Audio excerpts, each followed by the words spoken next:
Rutger Bregman, how surprised were you by the huge reaction to your comments at Davos? Oh, I was totally surprised. You know, I went home actually on Friday, the last day of the forum. I went back to Amsterdam and I didn't expect much of it. You know, after I had given my short speech, the response in the room, you know, from the audience was quite aggressive. And no one really came up to me to say, hey, that was a good speech. So, you know, I went home with a bit of a bad feeling, to be honest. It was only a couple of days later that it completely exploded.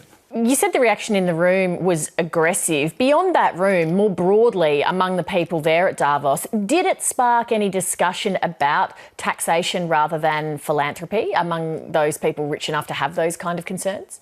Well, not really, I'm afraid. I mean, the T word is really the forbidden word in places like Davos. You can talk about anything, about education, about feminism, about climate change, as long as you don't talk about higher taxes on the rich. But I said to myself, I just can't go on and talk about these issues when no one talks about the elephant in the room, which is, you know, we gotta be talking about taxes, taxes, taxes. Free marketeers would argue that high taxes curtail the free market and therefore stifle economic growth. What would you say to that? So what I was advocating in Davos was simply lower taxes, you know, for the lower classes and the middle classes, for people who actually do the real valuable work, and higher taxes on the rich. This is what we had in the past, and in those times we had much higher rates of economic growth and much more technological innovation. To support, say, 70% taxation, I'd have to believe that my government would spend that money efficiently. Why would I trust that my government would spend that money efficiently, given the revelations that we've heard over the decades about corruption and waste in many governments around the world? What I think we should do is to zoom out and to look at the broader research. There's been recent interesting evidence from two Dutch economists that looked at a poll that was done among 27,000 employees in more than 30 countries. And they asked people a very simple question. The question was, do you think your job is valuable or not? Turns out that actually 25% of all employees say, well, you know, my job doesn't contribute anything really at all. And that number is 4 times as high in the private sector as in the public sector.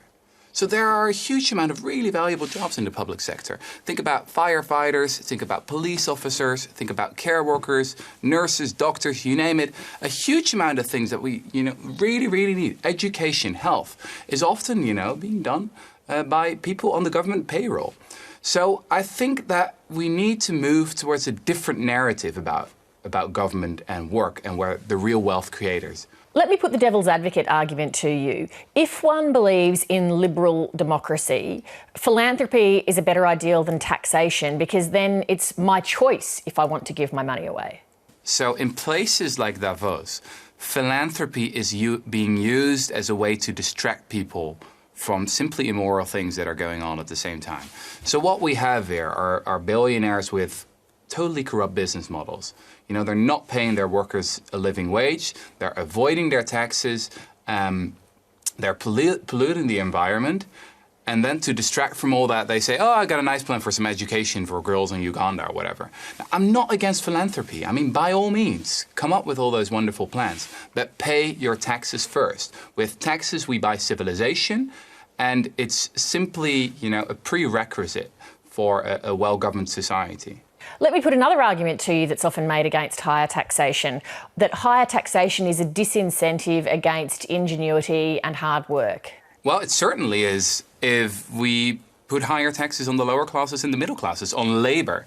But what I'm advocating is higher taxes mainly on wealth, you know, on people who are just sitting back, relaxing, who have inherited much of that wealth, or who have a business model that is pretty much about rent-seeking. Think about the financial sector. We've got a huge amount of evidence that actually a big part of the financial sector is not being productive at all. So if you have higher taxes on those people, it's a disincentives for those kind of activities, and they may actually start doing something that is useful. Rutger Bregman, thanks so much for joining us.